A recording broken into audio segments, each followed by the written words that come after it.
everybody. Welcome to another episode of the Atheist Experience. I'm your host, Russell Glasser, and with me today is Don Baker. Hey, good to be here. Good to see you. Yeah. Today is Sunday, October 23rd, 2016. We are a live call-in, internet-based atheist TV show broadcasting from Austin, Texas, dedicated to promoting positive atheism and the separation of church and state. The official Atheist Experience website is www.atheist-experience.com.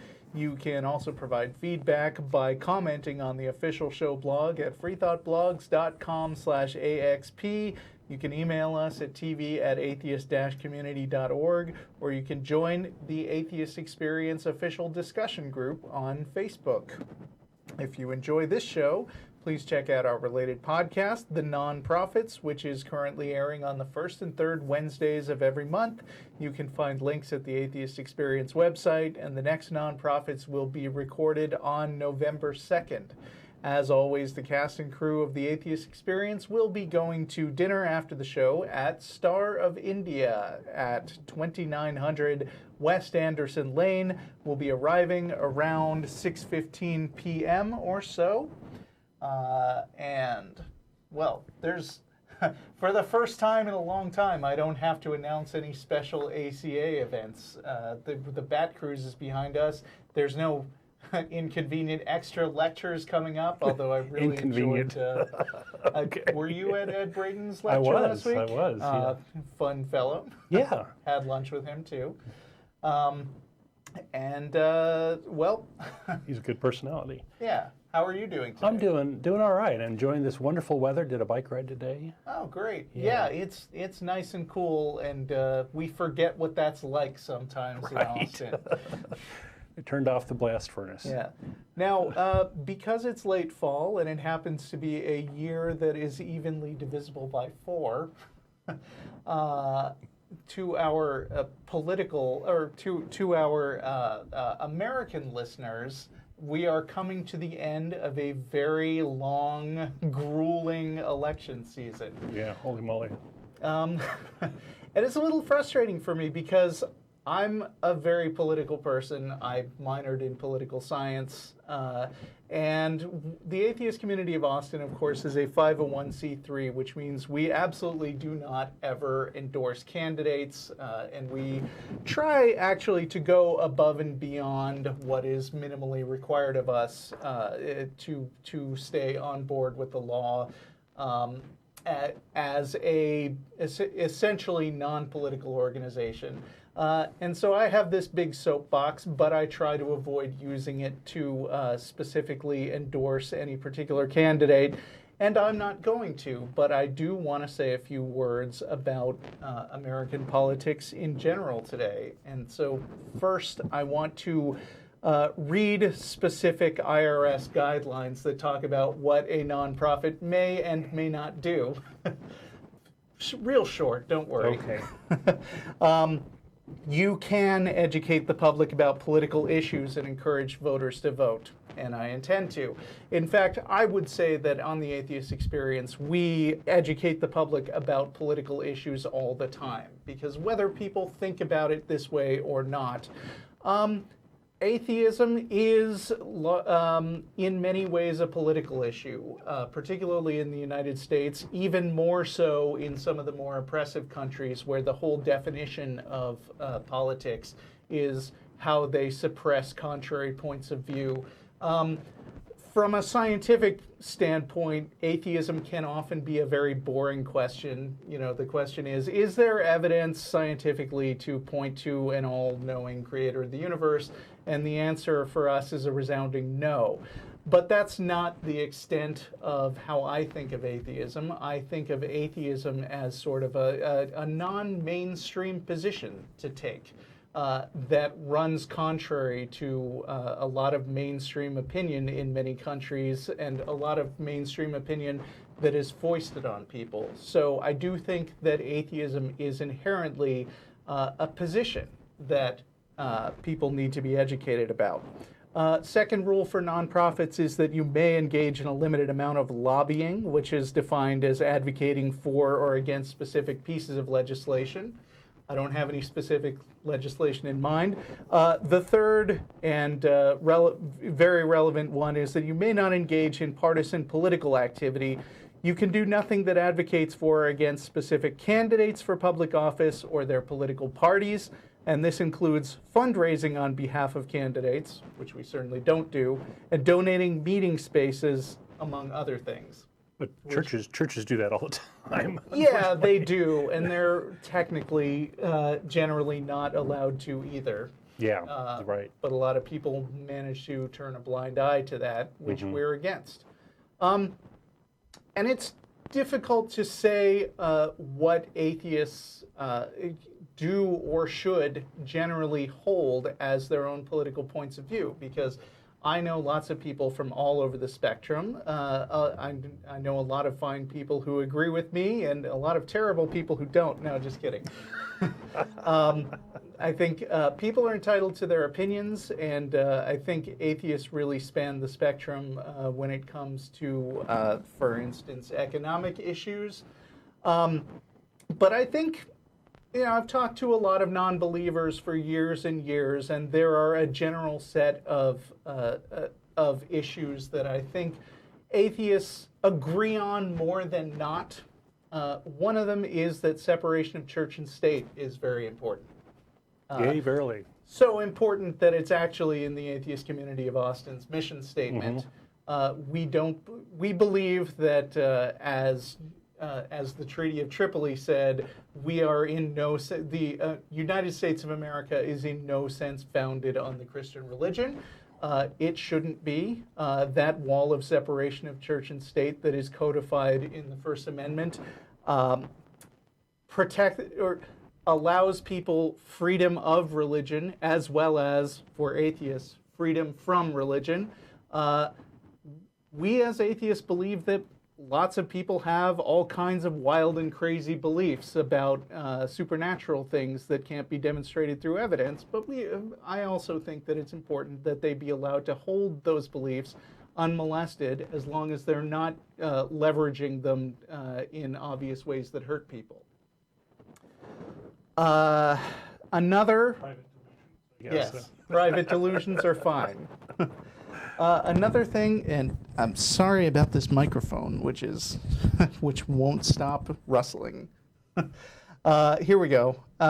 Another thing that I think atheists can generally agree on is that they tend to have a respect for science and education and free inquiry. And I think the way that manifests is that we don't think that education should be contaminated by religion. We don't think that specific religious groups should be pushing an agenda that isn't well demonstrated through non-religious lines of investigation, which means creationism is not something to be discussed in school except as a sociological issue, as in creationism exists and there are demographics who believe it, and discuss it from that point of view, but not to present non-science as if it were science. And we also tend to think that the mainstream scientific opinion about the nature of the world is an important thing that politicians should at least take into account when promoting certain policies. Not everybody is just dealing with the manipulation of small green pieces of paper, and not all a lot of legislation actually touches on the way that we should behave given a known set of facts about the way our world works. And in politics, we ought to do more than just pay lip service to science. It ought to be taken seriously. And I also believe that both politicians and voters should do their very best to base their opinions on research and knowledge and evidence and real information about the world. And I realize that not everybody can do that perfectly. And people often think they know what they're talking about when they're not. But you owe it to yourself to actually go out there and find out about stuff that you don't know, and base your political positions partly on known facts to the best of your ability. And finally, I think that this is a little more controversial among some atheists, but I think that generally we recognize that a lot of social oppression takes place because of religion. Religion tends to be in the business of entrenching power and pushing down minority groups like gay people. A lot of religions are extremely patriarchal and say that men are given more rights by God than women. And we're against those things. Not all of us.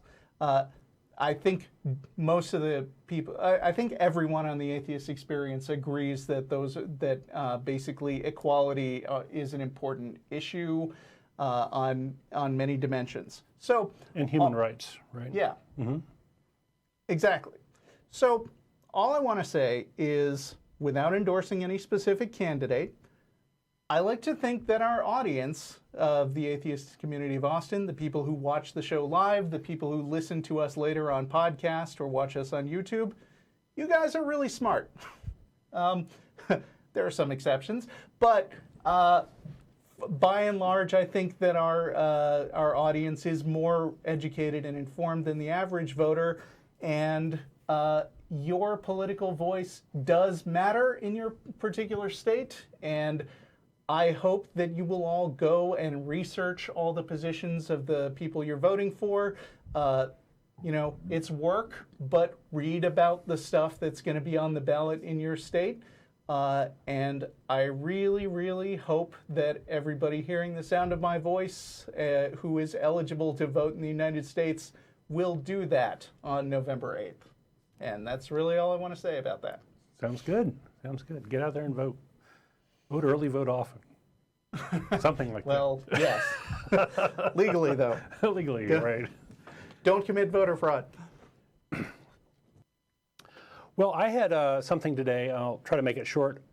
Today is the 6,020 year anniversary of the creation of the universe, according to some folks.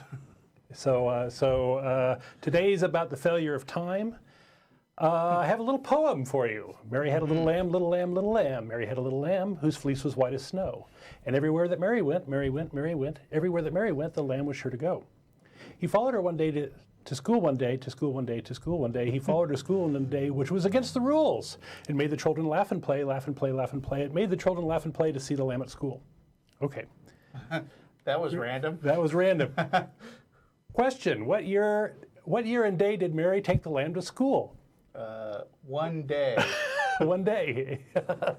So that's, of course, a very silly question. It's a stupid question, right? And even fictional stories with sophisticated timelines like historical fiction or even Star Trek do not have real times in their they don't really have real events that correlate with the actual universe. And a lack of a sensible timeline is a hallmark of fiction, I think. And the Bible is like this. Genesis is just a fable, and there are problems throughout the Bible. The purported events did not actually occur on the timeline of the real world as we know it. And so it's fiction. So I wanted to talk briefly about the age of the universe, Noah's flood, Tower of Babel, birth of Jesus, and Jesus' return. There's many other problems along these lines. When you want to talk about the age of the universe, you either get a couple different answers from Christians. You get the young Earth creationism, which says the universe is 6,000 to 10,000 years old, and there's a lot of fuzziness in even that. And this largely comes from the Ussher chronology, which I cited earlier, Bishop Ussher, Ussher, if you want to look it up. Another answer you get from Christianity is whatever science says, right? We're going to defer to science because the Bible must be compatible with science, so the Bible can't be wrong and blah, blah, blah. So it's a bit of a cop-out, I think. And science says the universe is 13.82 billion years, which is quite a big variance between those two. That's kind of a crazy different amount of time. how Ussher arrived at it is he went through the Bible and added up all the begats and how old the various folks lived and tried to infer when they had children and all this stuff. And it's just a big steaming pile of bullshit. By the way, I don't know how many people have actually read the Bible. I hear a lot of Christians assure me that it is beautiful and poetic and the best book ever written. But I challenge anyone to stay awake during those several pages or so of begat, begat, begat. Right. Here's some numbers. Yeah. It's not that good a narrative structure. That's all I'm saying. Yeah, it's pretty dull, and maybe the whole purpose of this thing was to make this very irrelevant part of the Bible somewhat relevant somehow. So the short answer is even if you get a young Earth version or an old Earth version of Christianity, they really don't have a clue, and there's no authority to whom they can ask. Because if there were an authority, we'd get a consistent answer from them and not this crazy wild span of ideas. You hear these various apologetics. Well, even the old Earth folks say, well, this whole day creation thing is one day is 80 jillion years or something, and you have to just put it in dog years or God years or something, and try to rationalize these numbers that the 6-day creation corresponds somehow with 13.82 billion years. My answer to that is I can make any sentence true if I get to redefine any word of my choosing to anything I want it to be, and that's really what's going on there. Is there's an attempt to redefine a day to be something else in order to retrofit this to make some amount of sense, and bunk on that. That's just a mind game for the stupid. Another apologetic you hear is the Bible is not a history or science textbook, but fine. Well, then nobody should be asserting it has a claim on truth, because it's not history. It's not anything of value then, in my opinion.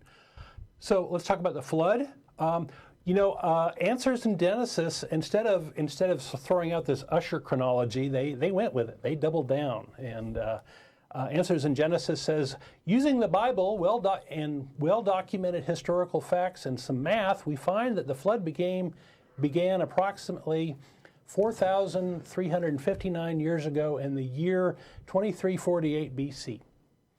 Some may look for an exact date, that is month and day, but we're not given that sort of precision in the scripture. I can remember in one of my favorite movies, Inherit the Wind, Spencer Tracy as the atheist lawyer hears a very precise number like that, and he says, is that standard time or daylight savings? Right. Well, that's part of the reason what makes this Ussher chronology so funny is he picked it out to the exact day, which is today, 6,020. But he also picked it out to the hour, so he knows what hour the universe was created, which is too funny, right? Yeah. In both science and computer science, I think we refer to that as over precision of significant digits. Right.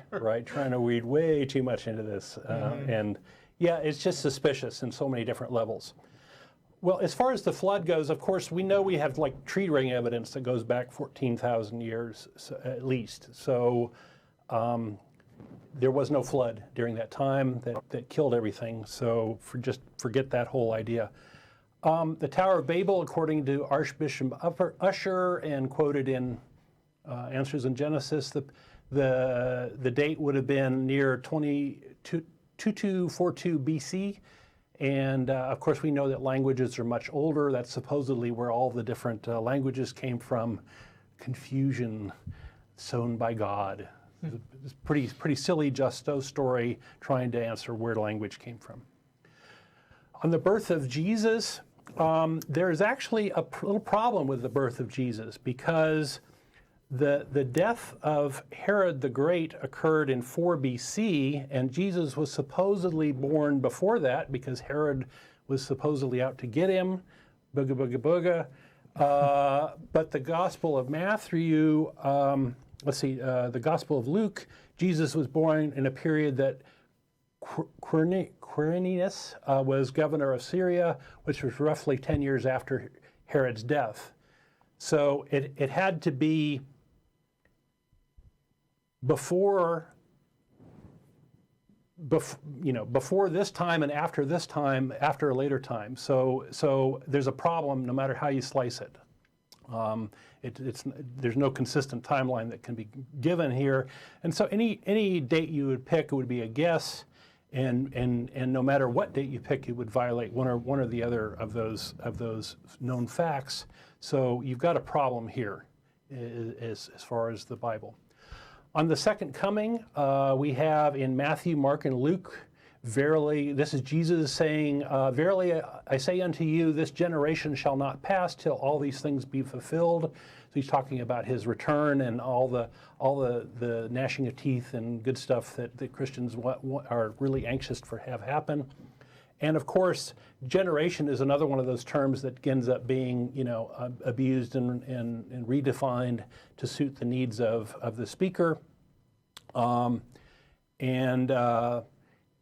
all of Jesus' quotes, the generation that he was addressing has passed, even though they said that no. Verily I say unto you that there be some standing here which shall not taste of death until they see the Son of Man coming in this kingdom, and that didn't happen. So this whole chronology thing is pretty messed up as well.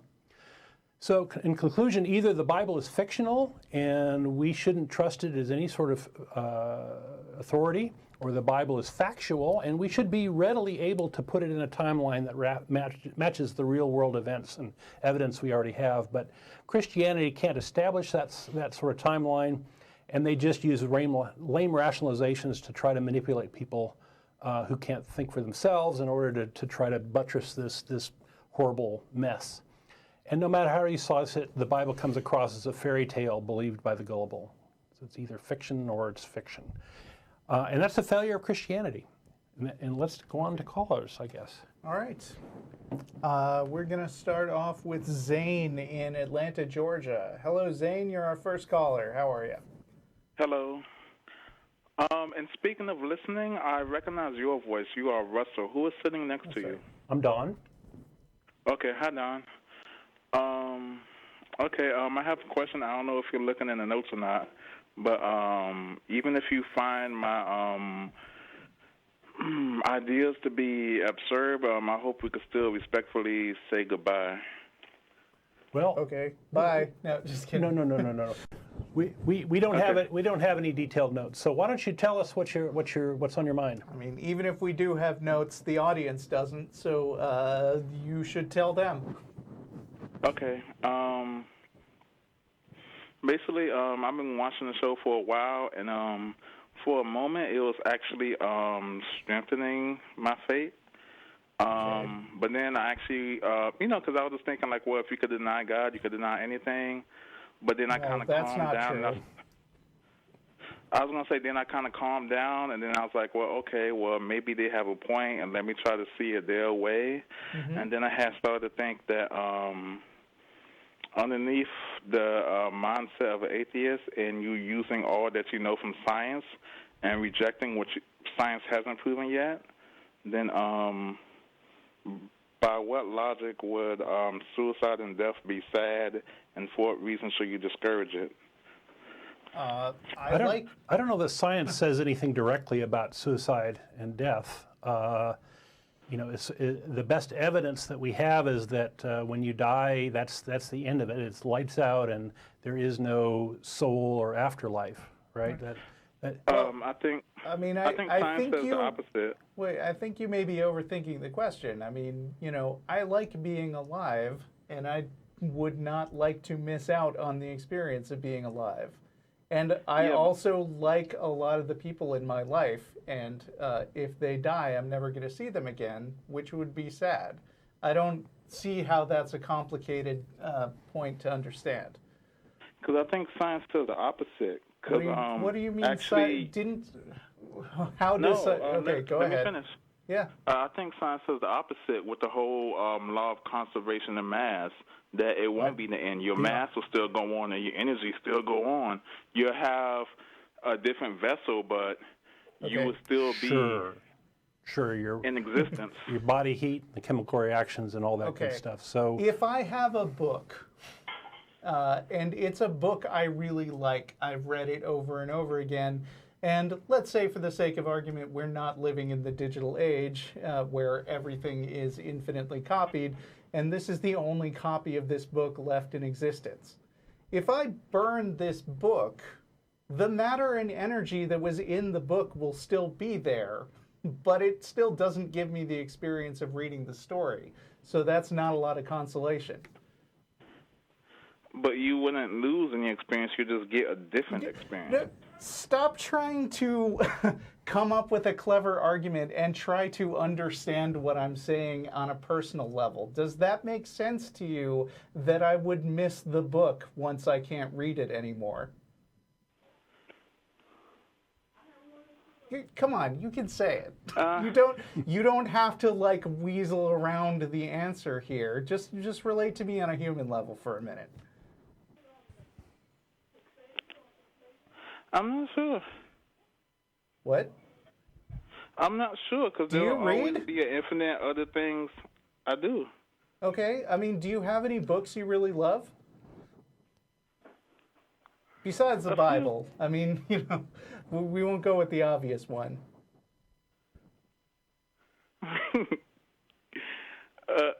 Okay, I'm not going to get into that. But, I still see that you'll still have others, so many others, infinite others.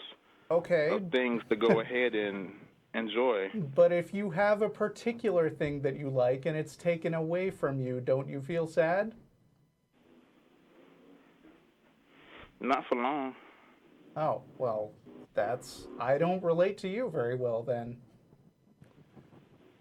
Because kind of went ahead and experienced a bunch of loss, and you kind of, each time you kind of learn faster and faster that it will be replaced. Like your favorite TV show is canceled, and you realize that will be replaced.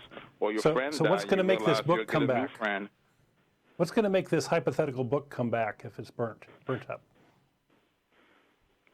No, you'll get a new thing to go ahead and enjoy the same way you enjoy the book. So it sounds like a kid being distracted by the latest toy. That's what that sounds like. So if you have a beloved pet that dies, do you just tell the kid, oh, don't worry, we'll just replace it with a different pet so it doesn't make any difference? Like, do you tell them they shouldn't be sad? That's not what you tell them, but that is what you do. So you don't think kids need to grieve over their lost pets? You think that sadness makes no sense? With me trying to look at it now without, the point of view of theism, I kind of don't see it as being sad anymore. Well, that seems kind of dehumanizing to me. For an atheist, I had plenty of pets, like from just simple cats, dogs, goats, and so on and so forth. And when one dies, you kind of do just get a new one, and then just become Does that mean you didn't like that feel? one. Does that mean you didn't feel sad about it? When I was with me thinking about the way it goes in theism, yeah, I feel sad about it then, but. I don't think theism has anything to do with it, because my understanding is that generally theists don't think animals have souls. But that doesn't really matter, because you still love your pet, and you, however briefly, at least feel regret that the pet's not around anymore, don't you? I do. It's becoming less and less. Okay, well, like less and less period of time. That's called getting jaded and cynical, but that doesn't mean that it's something we're striving for. But I seem like that would be the only way to look at it. Okay, let me no, go ahead. there is never only one way to look at something. Let me give you the atheist perspective here. Yeah. Is that life is short and it's very precious, and once it's gone, and so life becomes very valuable. and it's important to sort of live life to its fullest and do the things you need to do or want to do to have a fulfilling life, because and when you're gone, it's the memory of the people who you knew and who you influenced that lives on, and not you. And so that's kind of our perspective on it. It is, we think the idea of an infinite afterlife kind of cheapens life. It makes this world a place to wipe your feet before you go in and have the real life, right? And it cheapens the life here because it's less significant. That's our perspective on it. So that I don't come off as too much of a jerk, I am kind of hoping that you would kind of like gift me with a perspective to where I will find it sad. But I'm just thinking, from what we know from science, life isn't short. Life is infinite, because you will not die. You would just be different. No, I think you're misunderstanding how life is defined in science. Because, I mean, a rock has matter and energy, but a rock isn't defined as being alive, even though it may have, I mean, you know that oil, for instance, comes from a bunch of dead dinosaurs. But, I mean, they are dead. You know, they have matter, and they are turned into energy when you burn them. But they're not dinosaurs anymore. Right, they're no longer alive, because life is not just a big pile of matter. Life is a pattern that can do particular things as long as it remains a property in that particular matter. So, I mean, if you think science says that nothing ever dies, I think that you are missing something very basic about biology. You said life is a pattern that could do particular things as long as it remains as that matter. No, I didn't say it remains as that matter. That's not what I said. What did you say? I mean, do you life need is me a pattern that could do... Do you need me to look up the definition of life, a biological definition of life? Because I don't think you're working from one. Right. You're kind of making an argument that matter and energy are sort of conserved, and therefore nothing changes, and everybody still stays alive. Therefore, right? That's kind of what I'm hearing from you. Yes. Well, okay. You know, being alive, you know, if I'm, you know, dead and decomposed, I'm not alive anymore, right? Even though my atoms may still be existing and floating around. Here, let me help with this. I can't do anything. I can't think. I can't interact with other people. You might be bacteria and you still be doing things, or you might be smoking, still doing things, so on and so forth. Right. Here, let me read this to you from biologyonline.org/dictionary/life. It says, life is defined as a distinctive characteristic of a living organism from dead organism or non-living things, as specifically distinguished by the capacity to grow, metabolize, respond to stimuli, adapt, and reproduce. So if you are in a state where you can't do any of those things, and disclaimer, the definition of life is often fuzzy and difficult to pin down, but I think it's fair to say in general that something that can't do any of those things isn't alive, even if it contains matter that used to be alive. Russell, not to be rude, but I think you also had to find abiogenesis to people as well. You're changing the subject. No, because you will, once again, you will go from something that can't reproduce, on and so forth, to something that can go ahead and be what you call biological life. Sometimes matter does transition from a non-living state to a living state. Like when I eat a cheeseburger, I ate a bunch of dead meat, but it was used to infuse my body with energy and became cells that are alive. But no, like even if you're, you know, like how you went and said, okay, how we had these chemicals. Right. I don't know, I can't remember which ones you named, but then you say how underneath the right conditions, that can go ahead and begot biological life. So even if you become something like rock, so on and so forth, aluminum, that one day you can go ahead and become deer or something else that's biological life. But never do you become you again. Right.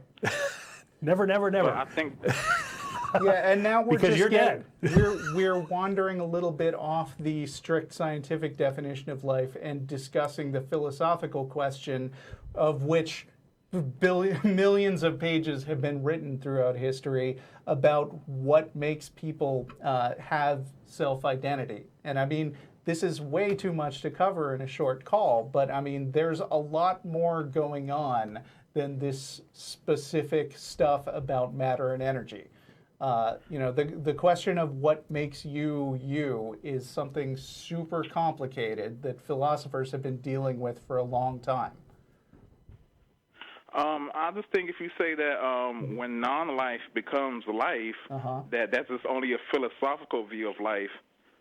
Okay. Well, I mean, that happens, but the life isn't necessarily intelligent. I mean, it could be grass. But it seems like you're not even admitting that things can die. That's a good point. We're kind of still stuck on this sort of basic point. Because wherever you said dies, you also say will come back to life. So I don't think how you say how the sacrifice of Jesus wasn't a sacrifice because he came back to life. So when we die and we become something that's non-life, well, as you say with abiogenesis, you will become life again. So you'll have the same revive. So let's go back to pets for a minute. Dogs die. Do dogs come back to life? Yes. They do? Wow. Eventually, yes. Do they come back to life as the same dog? Do you believe this? They can't. It'll be like shuffling a deck. It can come back as the same, but it could come back as different. Okay, but it's probably not going to ever, right? It can. It's just like shuffling a deck. You might get the same card, or you might get Have a different you ever card. seen a dead dog come back to life and be the same dog? Have you ever seen an organism evolve and, drastically different from a cat to a I'm going to take it that your answer human? is no, which means even if it ever does happen, it's very, very rare. Is that fair to say? Okay. Yes. It pretty much never happens in my experience, so I think it's fair to say that if my dog dies, I don't think the same dog will ever come back to me, so I can be sad, can't I?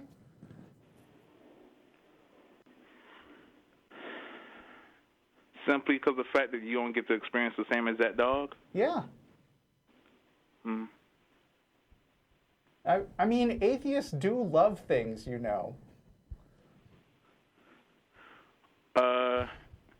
Can we also get to the point of why you would discourage suicide, or would this be too long of a call?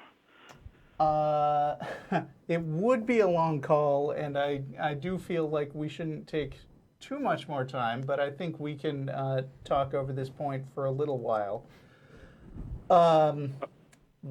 First of all, I think that if somebody who was in my life came to me, I know that even strangers who have called me and said, I'm very depressed and I'm thinking of suicide, my general response has been, suicide is a very, very last resort, and it's important to get counseling. It's important to join support networks because it's fairly final. When you die, you're dead, and nobody in your life, and you don't get to experience anything anymore, which is too bad.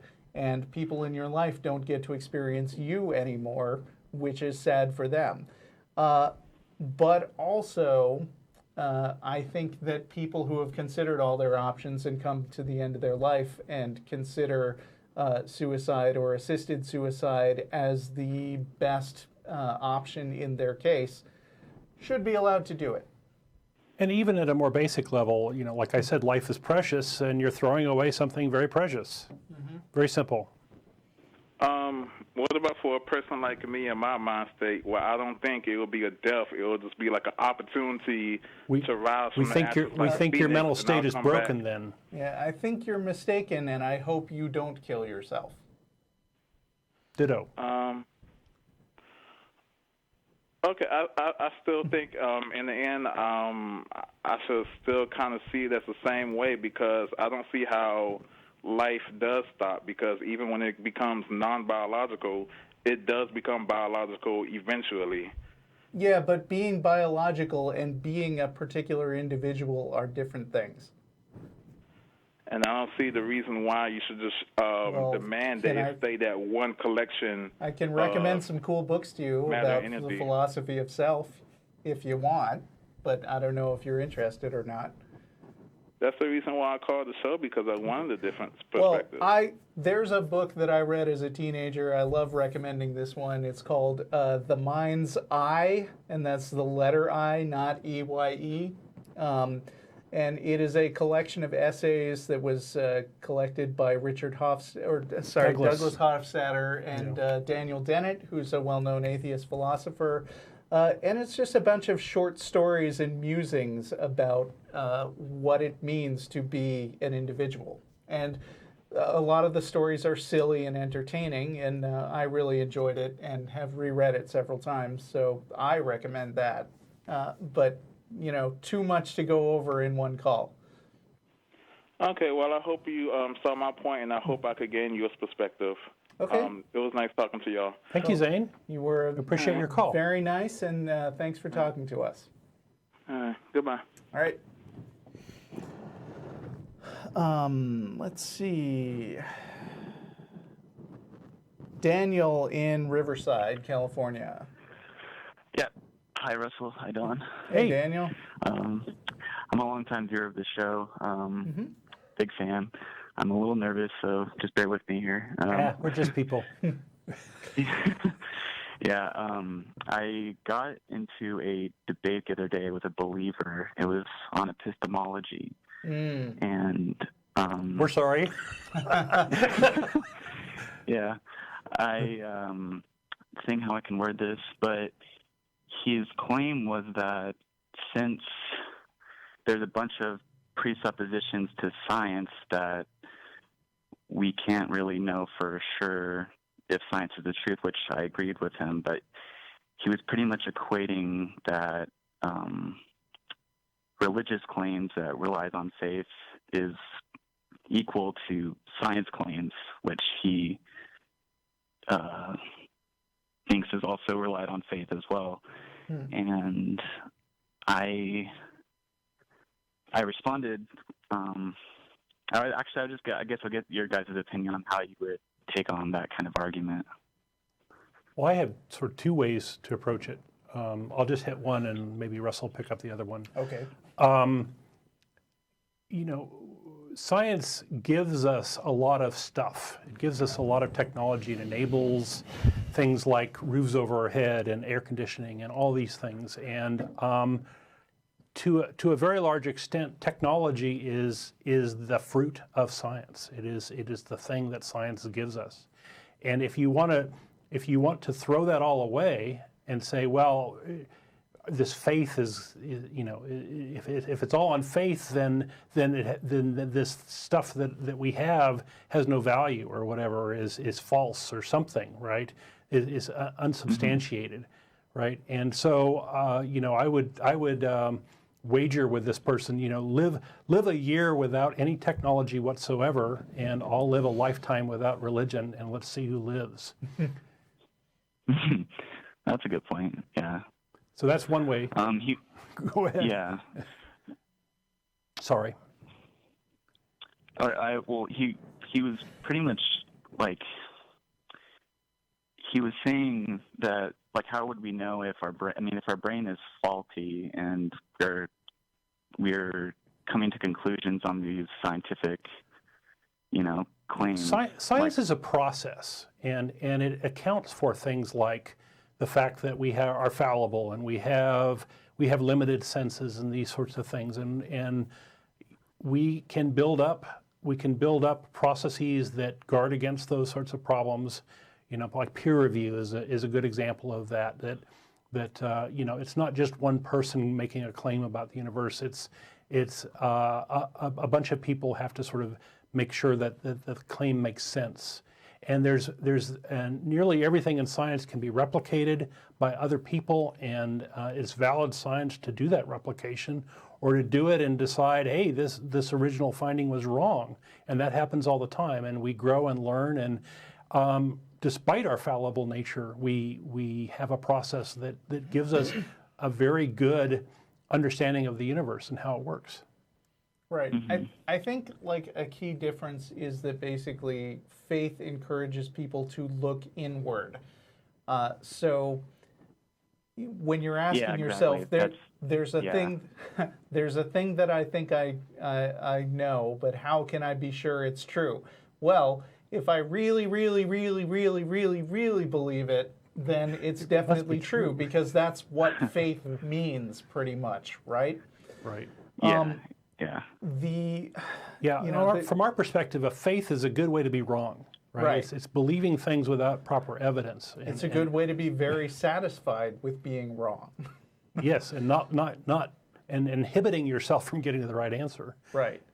And the idea of skepticism in general is, not that you're a curmudgeon who just believes the opposite of what everybody else believes, but that basically you don't take stuff on faith. You don't assume that your confidence level is good enough to establish a fact as true. You treat seriously the idea that you yourself might be wrong, and so you go around asking, how would I know if I'm wrong? What way could I distinguish from a right answer from a wrong answer? Yeah, and this is work, right? I mean, it's taking this attitude is hard work, and it's uncomfortable. Right. Yeah.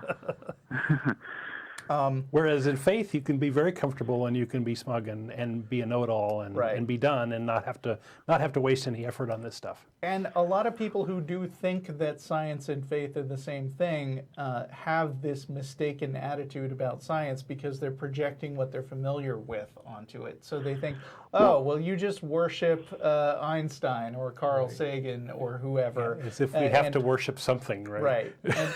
And so if that guy says a thing, then you just believe that guy. But that's not how it works. We assume that any of them could be wrong, and we look at their methods and figure out, like, it's not good enough to try an experiment and then say, my experiment proves I'm right. You have to define the experiment in a way that other people can do it. And if other people try to do the same thing as you and they fail, then you have to be honest with yourself and say, oh, well, it looks like the experiment wasn't very well defined, or I was jumping to a conclusion that wasn't warranted, so I'm wrong. That's the main difference. Okay. Yeah, that makes a lot of sense. Back to the N-word thing that you said, though, because I think that point was kind of crucial to what I was trying to say is he was pretty much saying that there was no knowledge outside of like our brain and that it all comes back to ourself. Yeah. And I know that's a very common like kind of like apologist, I guess, type of way to go about how we know things. Right. So well, yeah, I mean, go ahead. You also have to remember to draw a distinction between knowing something, which is sort of a process of the mind, like belief and knowledge are things that happen in your mind. But then there is the subject of the knowledge, which is the stuff that you know about. And that stuff isn't inward. The point of learning things scientifically is to make the information that's modeled in your brain more or less match the things that are going on outside your brain. Because it matters whether the things you believe map to things in the real world and not just, not just all solipsistic inward stuff. Yeah, exactly. Well, I always go back to, like, I've read like a lot of existentialist type philosophy, and they've always said that the only thing we can really be sure of is Descartes, I think, therefore I am, and then everything else is kind of inductive. I mean, there's also there's the deductive. Descartes also said a whole lot of bullshit after that. Yeah. Well, I mean, I wouldn't consider myself a solipsist. Like, you have to kind of remain neutral on that. But I guess I kind of used that in the argument with this believer, and I think it got me into like a sort of like a weird kind of wrong. Yeah, because I mean, I do think you want to be careful because you can't absolutely ever 100% prove that you're not a figment of that, a figment of a figment of the Red King's dream. right. Right. It's an unfalsifiable presupposition, and that's kind of what he used against me to like further his argument. Right. So I think that was sort of. Luckily, that was a wrong I mean, turn to take. Philosophers usually don't think that knowledge has to represent absolutes. It can just be the best possible position given the information that we already know. I mean, exactly, yeah. You know, even if you're living in a simulation, unless you know the way to get out of the simulation, there's a lot of stuff that's factual about the world that you think you live in. So you may as well treat that as real. If you're arguing over the internet, you know, presumably this person thinks that computers exist, and that his keyboard exists, and these sorts of things. And anyway, hopefully you can ground it there. How is he to say that the devil isn't intercepting every message you send him and then changing all your messages to be the exact opposite of what you said? Theism it's got a little bit of solipsism, right? In that you live in this sort of made up place. You know, God sort of makes this stuff up, and you're supposedly living at it, and maybe it was made 6,000 years ago, and it's all the history is just faked, you know, and these sorts of things, and it's all compatible with religious belief. Mm-hmm. Yeah. Okay. Well, yeah, I think that pretty much cleared up what I was wanting to ask. So thanks for taking my call. Thanks, Daniel. Okay. Yep. Thank you. Have a good day. For your information, for people who are watching the show live, we have plenty of lines available for more theists to call in. You know, we don't mind taking atheists, but if you're out there and you don't feel satisfied with the level of challenge that we've had today, feel free to call in and give us your best shot. We're going to go next to Joe in Florida. Hey, Joe. You're on the air. Joe. Yo, Joe. Going once. Going twice. Bye, Joe. Joe had a question mark, so we're not sure if he was an atheist or a theist. But anyway, open lines for theists. Call in and... Maybe he wasn't alive. You'll get ushered to the front. Josh in Indiana, how are you? Hey, I'm doing well. How are you guys? Good. Hey. What's up? Great.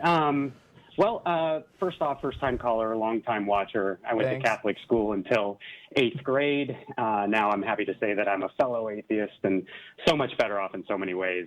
Mm-hmm. Big fan and respect what you guys do and actually want to do something as far as producing something that makes as much of an impact as you guys do. Great. So hope you do. To it. Go ahead. Yeah, well, maybe you guys can help me. So I'm a designer and a graduate student about to start the production of my master's final project next semester, and I want to produce the... What topic? New media, arts, and science. Oh, okay. Okay. So wow. I plan for my project to produce the first of many documentaries within a series about beliefs. And I'm trying to get as many opinions and ideas regarding topics before choosing my final direction. So I'm calling to ask you guys specifically, if you were going to make a documentary about beliefs right now, what specific topic would you make it about? Maybe what's the least covered topic regarding beliefs that you think, or what topic would be most powerful to maximize change? Oof. Well, I think yeah, I put you on the spot there. Of all the things that I would tell somebody about beliefs is, it's been my impression and my experience from being on this show that you have 100 different calls with theists and you get 100 different beliefs about God, and they're all different. And the people who call in and claim they're Christians or Baptists or whatever sect of Christianity, there's a lot of variance even among those folks, and a lot of variance across these sects. And it's almost like starting fresh every single call. And we've kind of ended up flipping the whole question around. What do you believe and why? Because we can't make any assumptions on our end without having, at least the initial conversation. So that would be something that I think that more people need to be aware of, that there's just this huge variation out there, and even among people who maybe think they're sort of a particular theological bent, and doesn't that erode a little bit this idea of an objective God, right? If everybody's believing different things. Right. I have two different thoughts in mind. One of them, I think what I'm really interested in when it comes to religion is basically sort of the nature versus nurture question, because it's my understanding that the vast majority of people as adults follow the same religious beliefs more or less as their parents. So if you wanted to do some kind of study and figure out how that breaks down, that would be an interesting place to start. Talk to people about what their religious beliefs are, what their parents' religious beliefs were, and if they're the same, why do they think that is? Right. Another question that I might consider asking specifically to atheists, because there's a lot of misconceptions about, in the movies, if you have an atheist character, you can be pretty sure that, like, their daughter died or something and they got pissed off at God. In real life, I've found that most people who shed their religion do it through a very slow, long-term, painful process of research and thinking about it. Sometimes 10, 15 years. Right. So, I mean, finding out what that breakdown is might be interesting. Basically going specifically after people who have changed their mind in one direction or the other and figuring out why. Yeah, that's great feedback. I appreciate it. I have an idea, so I'm just trying to build my repository of ideas. One idea that I had is essentially having this series, and each part of this series would be called a book, and each book would be a different topic regarding beliefs, and each documentary within that book would be essentially maybe one, like a debate almost, where I would take maybe a preacher who used to be an atheist and turned Christian, and then the exact opposite person, an atheist who turned to a Christian preacher, right? And then film them both and see their interactions and have a lot of different, like plots of data, if you will, right. Which would be each one of these documentaries. I don't know about that. Yeah, just be careful not to take a sample size of 2 people and call it science. Right. No, absolutely. And that's also, there are debates out there. Matt's working on a bunch of stuff, and I want this to be really impactful and like almost cerebral. So I'm wondering where the mix can be. Yeah, the one other thing I would advise as somebody who has a master's degree and has been through this process, make really sure you run this by your thesis advisor first and make sure he thinks absolutely. that, because I don't know the difference between a computer science master's report and a media master's thesis. But in the sciences, they want to make sure that the work you're doing is at least to some extent unique and novel in some way. Right. Yes, and So, I actually have approval on my general topic. I'm just trying to drill it down to specifics. But actually, everybody I've talked to in the program is really about it. In fact, my current professor right now, he was talking one day at the end of the class about how he thought that the Antichrist was coming. He was going to be the ruler over this one world government, just randomly. It was unbelievable. I couldn't believe it. And he's the person I'm starting work with to do research. And then I have another professor who I'm going to actually do the production for. So it'll be interesting to hear his thoughts on my research, because I doubt he'll agree with it.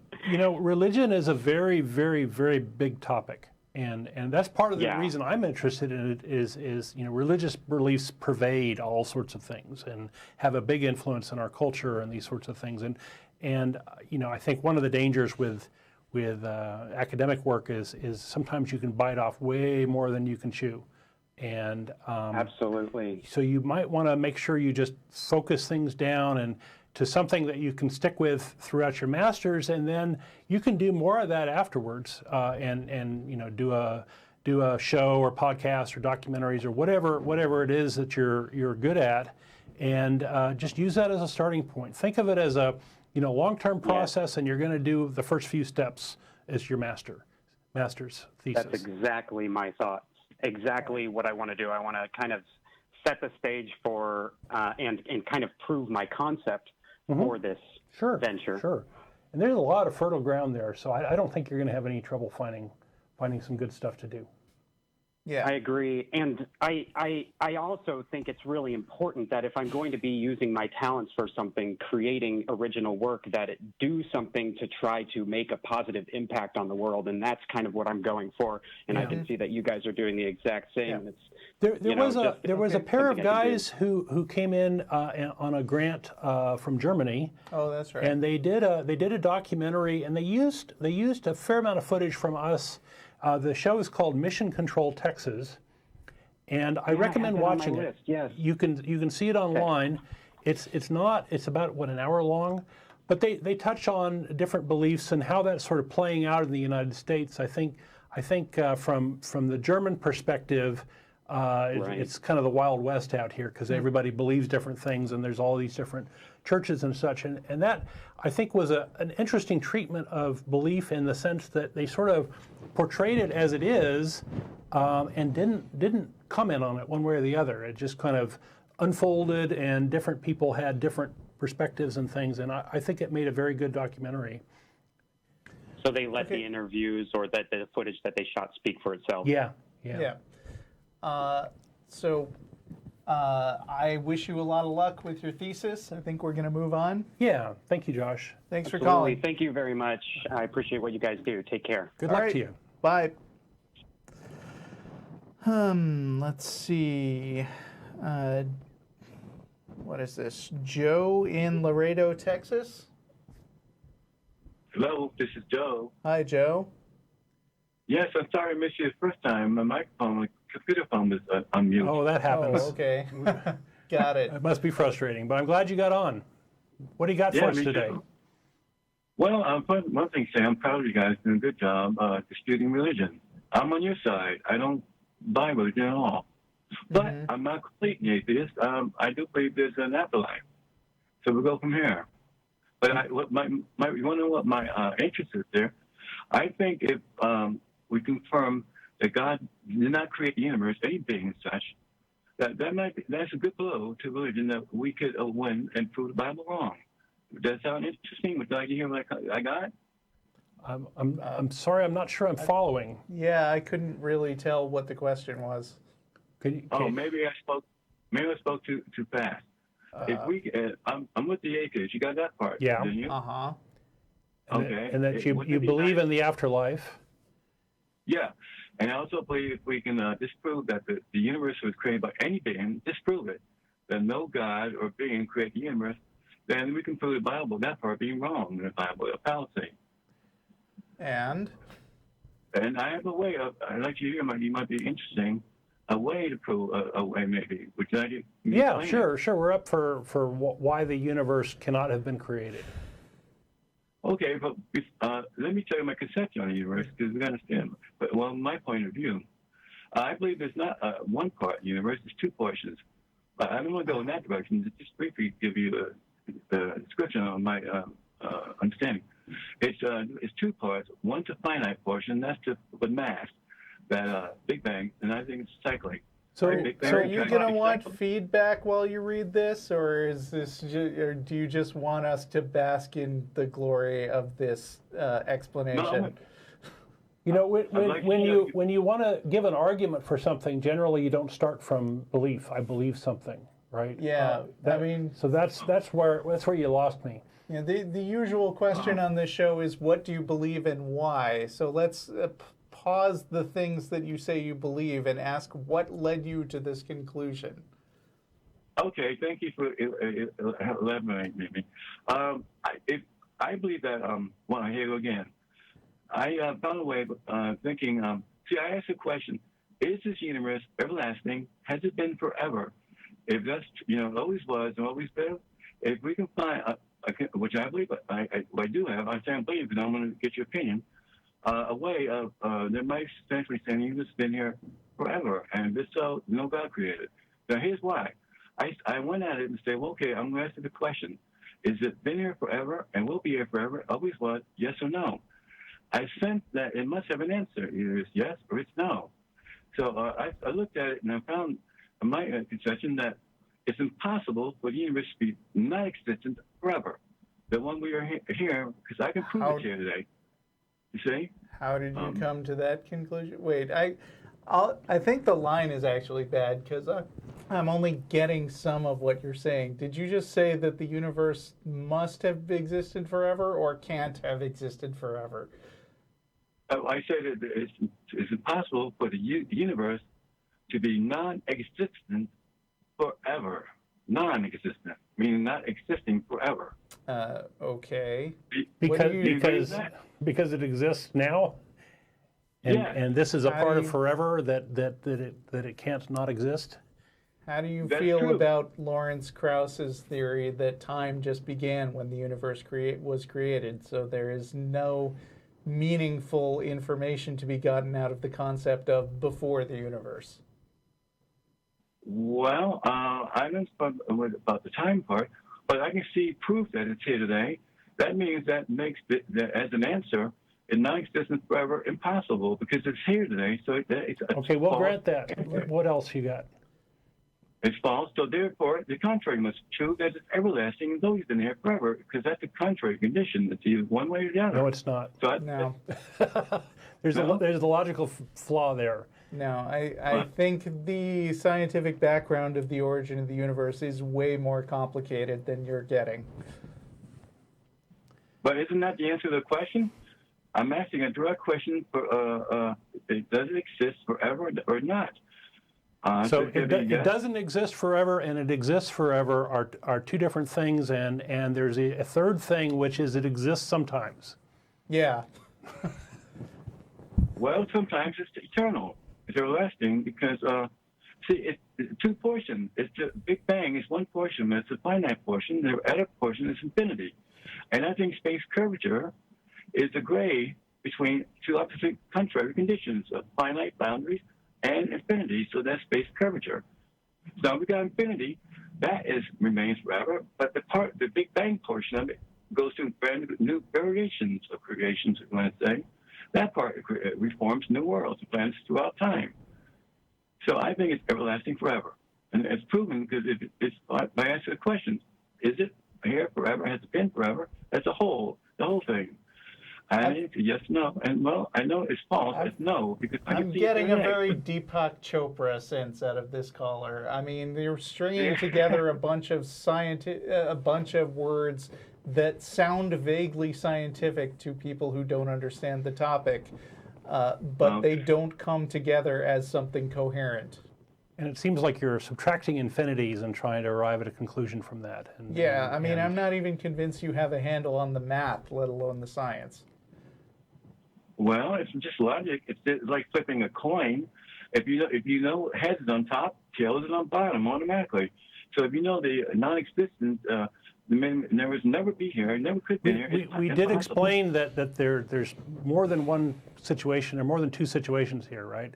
It either exists forever, it doesn't exist forever, or it exists sometimes, right? No, sometimes it means it's still around.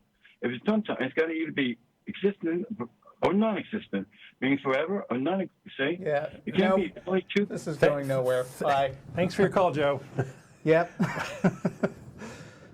Okay, where are we? Let's see. Sorry, just hunting through the list. Looks like we have David in Australia. Hello, David. Oh, hi. We jumped the queue and put you right on the air. I'm off hold. What? You're on the air now. It's me, Russell, and Oh, Don. okay. Hello. Yes. How are you guys doing? Just Good. fine. How are you? you? Oh, that's So, Did we lose him? what's up? yes. So we're here. Look, I just wanted to talk about the separation of church and state. Mm-hmm. We're very passionate about that. Yes, and I can understand. But from what I'm understanding at the moment is that Hey, David, just a tip. Make sure you're not running the stream of the show while you're trying to talk to us. Or if you are, just mute it so that you don't get distracted by... Echoes and delays, right? Yes. No, I do have the stream but muted, but I'm actually talking on a mobile phone, so I'm just hoping that comes through okay. Yeah, we So can far, hear so you good. fine. Okay, that's good. Yes, well, yes, I understand that your position is very much for one of a separation of church and state. Mm-hmm. As a theist, I also have a position that I think it's a very bad idea ever for church and state to sort of be together and sort of be this force of saying, hey, look, we've got a state religion, and the whole population should be obeying this state religion, and I think that's a very, very bad position. Yeah, I have a because all catchphrase: sorts of the state problems. religion won't be your religion. Yes. That's exactly right. And religion really is only meaningful if it's your free choice. Yes. As soon as something becomes forced, then immediately it's completely pointless and meaningless. Yeah, so I think there are a lot of religious reasons to want church-state separation, and we're kind of amazed that this isn't like everybody shouting from the rooftops, "Hey, we got to have this thing." But what we see in the United States is we see there are certain groups that have privilege and power, and they don't want to let that go, and they're happy to have favoritism for their particular brand of Christianity or whatever in the United States. Yes. Look, I was just wondering how you guys sort of see what's happening. There seems to be this movement across all religions at the moment that there's sort of everyone I seems doubt to be that. saying, hey, look, we've been arguing for so long, and that we need to all join hands and be together. And there seems to be this very much growing power base in the religious realm, and especially considering next year is actually the 500-year anniversary of the Lutherans leaving Roman Catholicism, and that now next year they actually have signed an agreement that they're actually going to come back together. So there seems to be this I really doubt that. How do you see that? I would say every time I've heard about some sort of ecumenical movement, it's usually there's a secondary agenda to go gang up on somebody else. Right. I think it's great if a bunch of people of different religions come together and decide to make peace and join hands and so forth. But what you'll have then is just a new branch of religion that agrees on something that a whole bunch of other people don't agree on. Like, it's never been the case that somebody says, hey, we need a set of best standards and practices for all religions, and everybody gets on board with that. No, it becomes a least common denominator, watered down, ersatz thing. Right. You always wind up with, like, a religious group saying, hey, all the other religious people have got this stuff wrong, and they shouldn't disagree on the things that they're disagreeing on. So let's find some common ground that we all agree on, and they just become another sect of religion. Like, I don't see that being a grand unifying thing, especially when you've got people like, the God Hates Fags Church over Westboro Baptist Church here in the the United Westboro States. Baptist Church, and the Muslim fundamentalist terrorists. I mean, ISIS. I don't see ISIS saying, "Oh, these guys, these guys in Queensland can't realize that we're all on the same side, so let's stop being terrorists and just go along with them." I don't see that happening. Yeah, it's Pollyanna-ish, right? But I mean, I'm all for peace. I'm also all for the right to continue saying that this God stuff is nonsense. So as long as you're okay with that, you know, I'm on board with you doing peaceful stuff and making friends with other people. But that doesn't mean that I will change my mind about your God beliefs. Yes. We'll let you talk, David. Sorry. I'm really on board that we can continue this, you know, this discussion. You know, not right here, right now, but that we're able to talk. And if that's to be the case, then it's really important to me that you are able to talk as much as you need to, so that I can listen. Because unless it's two-way, then we can't talk. And one thing that sort of has me a little bit concerned is there seems to be this religious movement happening. Or may not be religious, or it's political correctness or other things like this. It seems to be shutting down the idea that we can converse with each other. You know, you don't want to offend or something. Now, if we're going to talk, yes, we might offend each other, but that's okay. I have no problems. With that. But if you say something that offends me, at least maybe that's an opportunity for me to learn. I don't. And then, unless I have that opportunity of freedom to not just talk, but freedom to listen when you talk, then to me, something very bad's happened. You also would agree that other people have the right to be offended by you, right? Yes. So I don't see how them expressing that offense prevents you from still saying the thing that they found offensive. It's just, I mean, ultimately, it's always your choice whether to say something or not, with the awareness that some people might be offended by it. I know that we on the show say stuff that offends people all the time, and they let us know, but we still do the show. Yes. Oh, well, I mean, I've been watching the show for a while, and there's some things that you say that I find offensive. But at the same time, you say very many things that I find very, very interesting. And if I've got to take a mixed bag with that, then I don't want to lose your input. I'm a theist, but I find your perspective on things and input very valuable. I'm watching your show fairly regularly. I learn a lot of things. And to me, this is very important. But yeah, I would just sort of like to say that I'm a theist, and I really believe that I want this separation of church and state, because I believe that that's important for us to be able to continue our dialogue, which I think is very educational. If I can't continue to learn, if I can't continue to listen, I've lost something valuable, and I want to protect that for all of us. Sounds great. We're on board with that. Sure, I'm for that.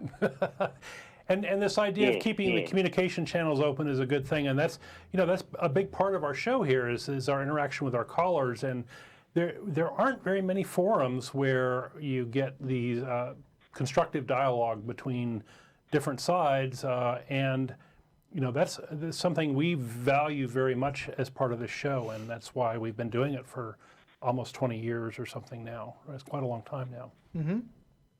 Yes. Well, look, I might just leave it at that one thought today.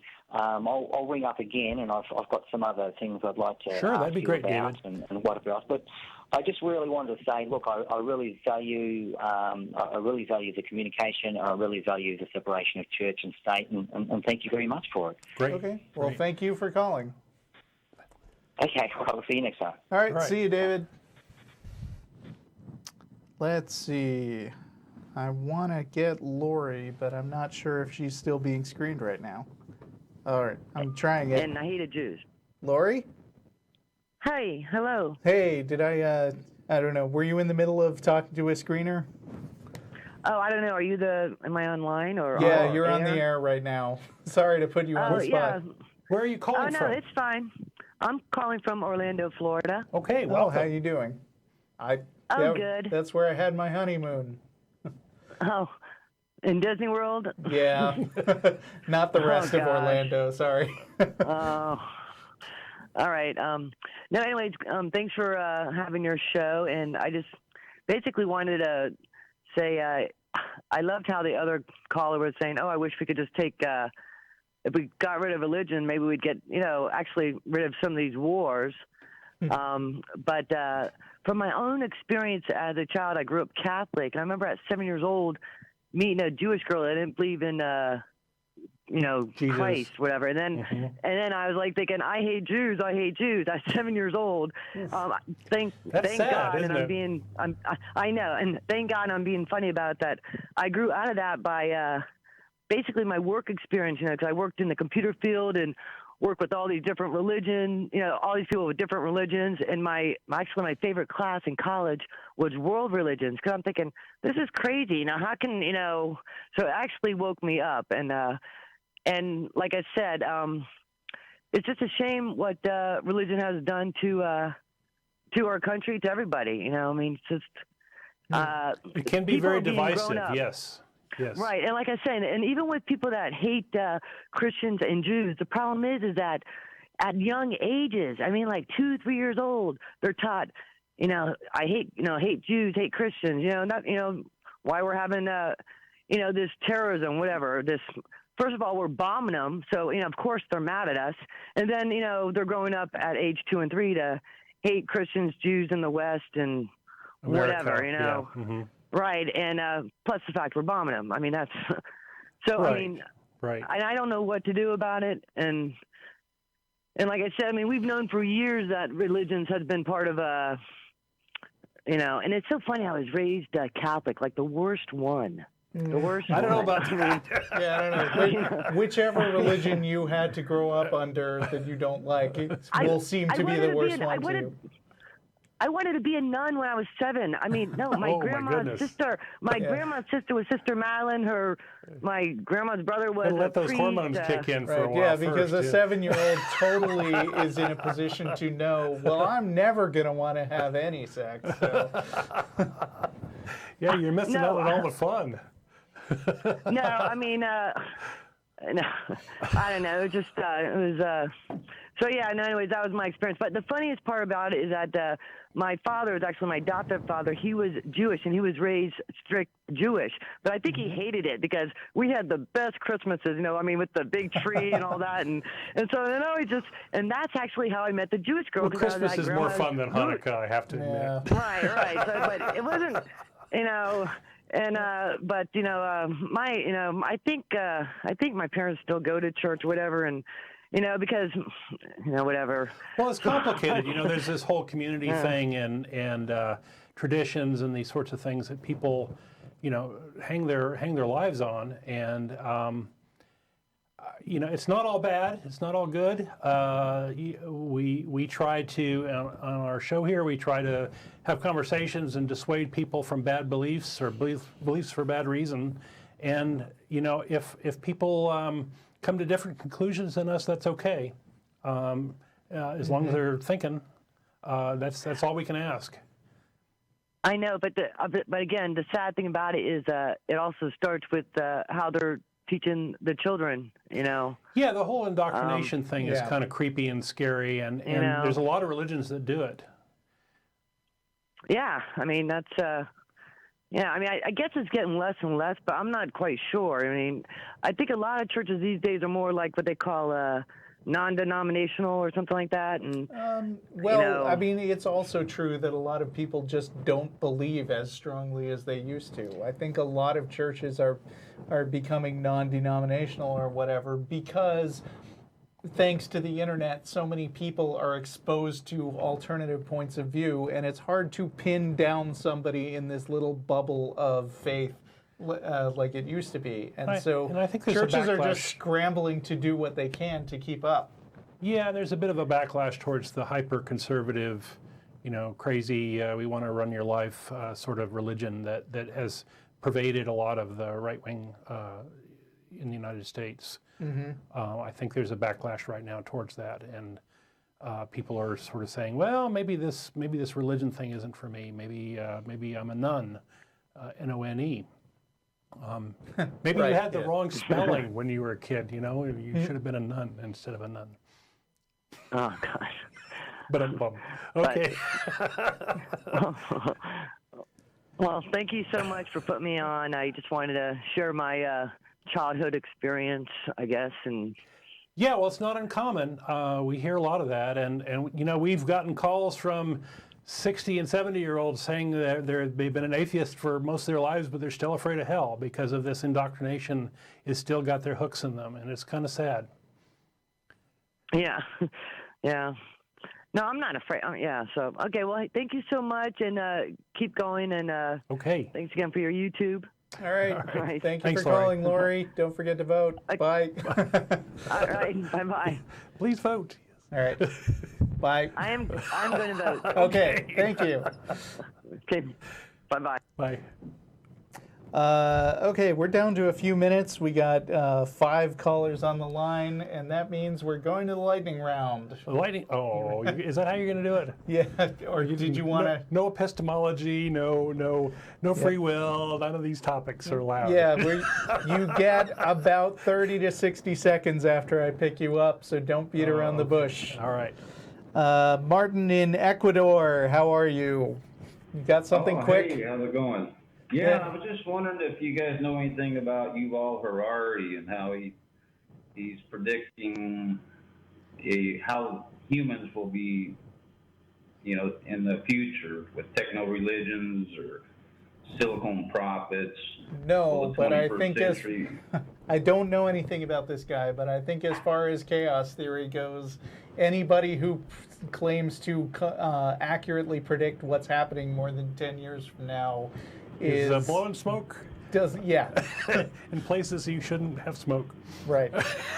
Well, I don't think he smokes. He's It's a figure of he's a speech. professor in history in Israel. Right. And he did a book on how humans with their imagination have been making up stories for thousands and thousands of years. Yeah, well, just because they got a doctorate from somewhere still doesn't exempt them from that rule, I think. Oh. Okay, Well, so I think it'd be cool to see what the new religions are going to be like. Oh, 30, sure, 40 it would be years cool. from now. It would be even cooler if there just weren't anymore. And you guys be sitting in your little booth there with the new religions calling in on you with techno religions. I look forward to it. And- Okay. So this is Yuval Harari, and we're going to move on. We're doing the lightning round. We're trying to clear the callers. All Thank right. you. All Bye. right, bud. Take care. Bye. Bye. Bye, Mark. As a reminder, we are going to Star of India on, what is it? West Anderson Lane. Okay, moving on. Right there, over What? there. Yeah. On the screen. Down there on the screen. Nile in California, you have very little time. Go. I know. I was just going to say, maybe I could just send you guys an email just because, You'd be welcome to do that. I waited. Yes, you Yeah, can. what's the I email? can't guarantee a reply, but you could also call in next week. Okay, what would be the best email? TV@atheist-community.org. And real quick, in one sentence, what's your topic? It's the thing is, it's kind of hard for me to even explain it because it's not my question. I'm calling on behalf of a cowardly friend. So, Please you know try what I to mean? make them call. I But- know, right? So, but I wrote down as many notes as I could, and it would actually would take longer than 30 seconds. All right. Well, So- email or call back next week. Thanks. Right. All right. Next. Yes, Gene in Laredo, Texas. Hi, long-time listener, first-time caller. Hi.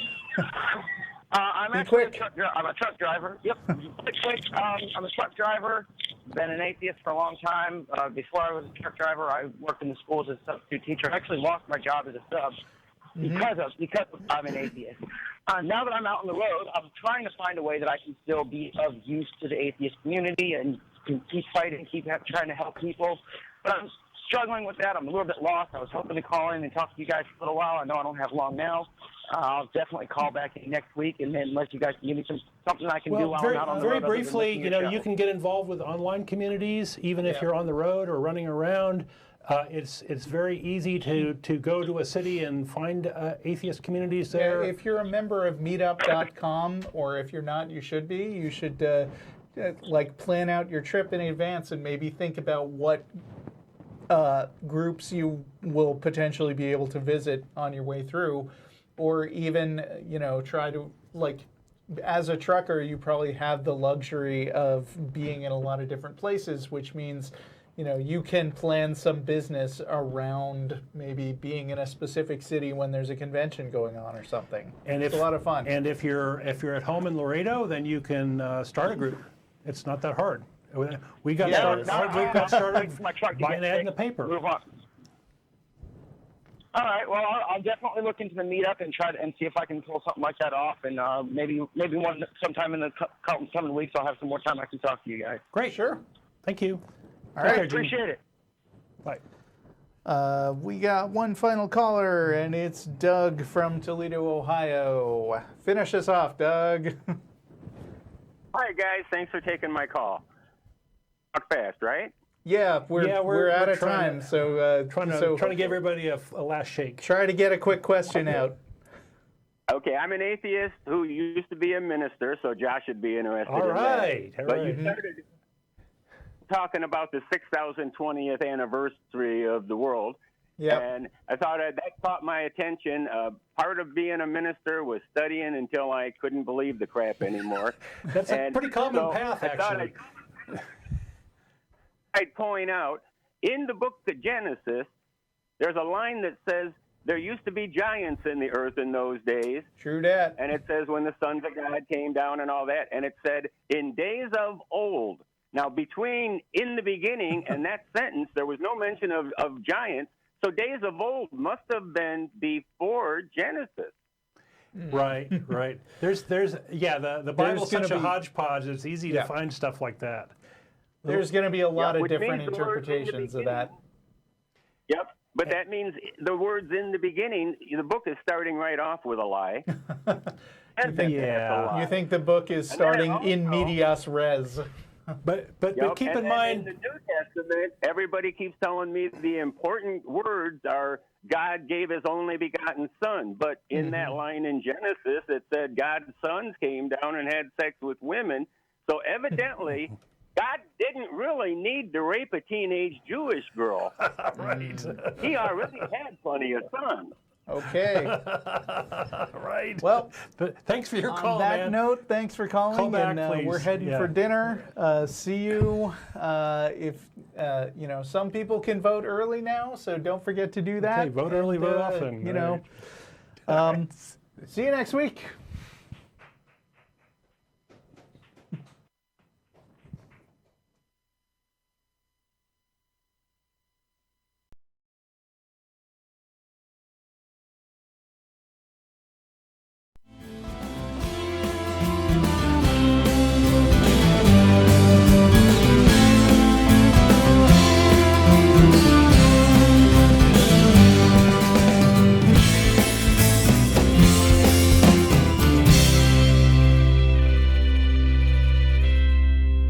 Hi, this is Russell Glasser, host of The Atheist Experience.